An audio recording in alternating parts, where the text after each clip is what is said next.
Yes. This is for Paul Walder, because Paul Walder was brought here by Trevor Chadwick, and so I'm just doing all of this to video it for Paul. Good afternoon, everyone. Thank you for joining us today for this deeply meaningful occasion, the unveiling of the blue plaque in memory of the Kindertransport. We also are here to commemorate the pivotal role Swanage Railway played in welcoming children fleeing unimaginable horrors, and to honour the courage of those who made their rescue possible.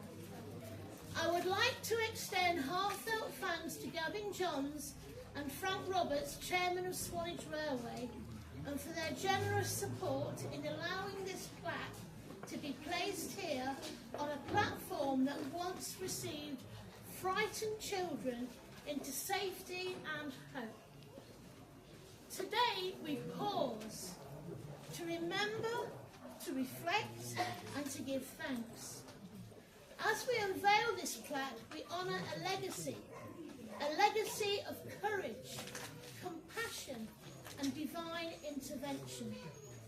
Many asked, where was God during the Holocaust? And yet, in the midst of unimaginable darkness and evil, help came. Not in thunder or flame, but through trains and ordinary people who did extraordinary things. People who were courageous, bold and quietly brave. Some even laying down their lives to rescue 10,000, mostly Jewish children, after the horrors of Kristallnacht, the night of the broken glass.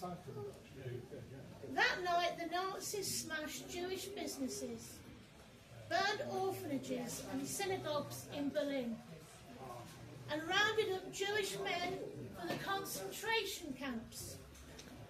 From this terror, children were rescued from gas chambers, gas vans, torture, starvation and disease. That is why we are here to honour the Kindertransport and those who risked everything to save lives that would otherwise have been among the 6 million murdered in the Holocaust.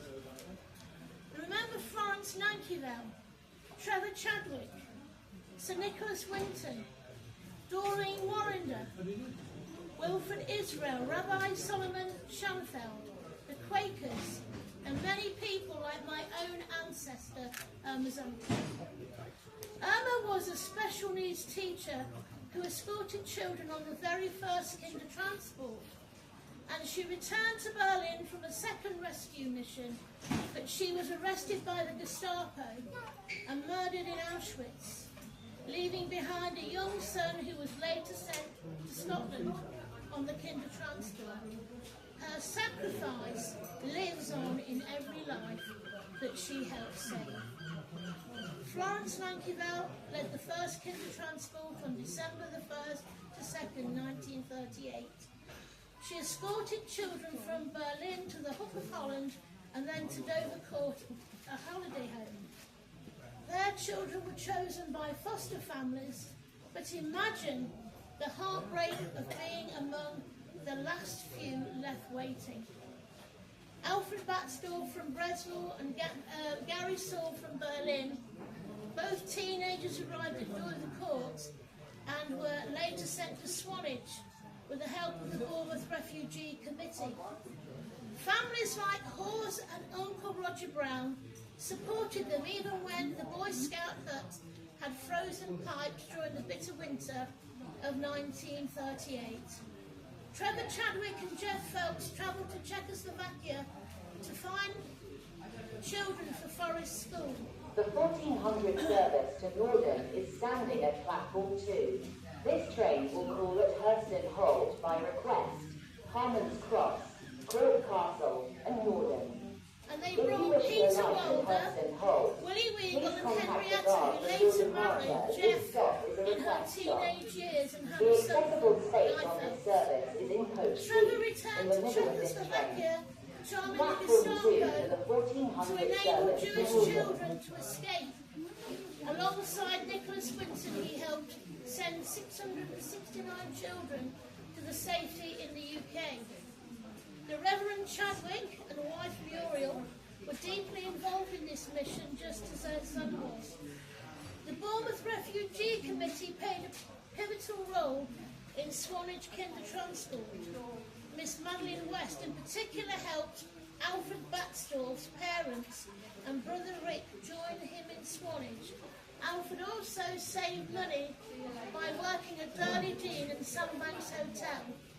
Once the family were reunited, after a short time, the family emigrated to USA. Today, Rick Batstall is a top neurosurgeon, and Alfred Batstall's sons work in Hollywood. Peter Waldo reunited with his parents in Chile, the only country that didn't require a visa.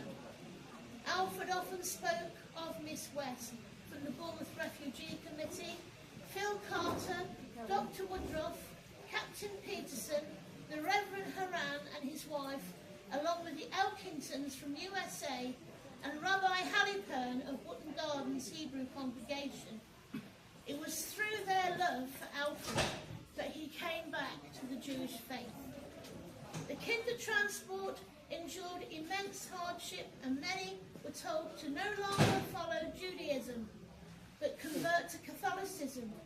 For some it was an adventure, for others a nightmare. It was not a romantic fairy story of any imagination. Many were bullied for speaking only German, like Gerda Meyer, who was brought to Swanage with Hannah Stein by Trevor. Gerda was very thankful she later moved to a Jewish girls' school in Hazelmere. Once over 16, Kindertransport were classified as aliens, forbidden from walking on beaches and to keep away from the seaside, and required to report to the police every week. Yet despite all of this, they were given a new life, and their children and their grandchildren live today because of the courage of those who invested in their lives. So today, we remember, we honour and say thank you to those who stood in the gap, who opened their homes, who gave these children a future, and may this plaque stand not only as a marker of history, but as a testament to hope. Thank you very much. Now, Adrian's going to read from the book of Jeremiah 31. It's Isaiah 31. Oh, sorry, Isaiah. Verses 30 Yes. to 34. Yeah.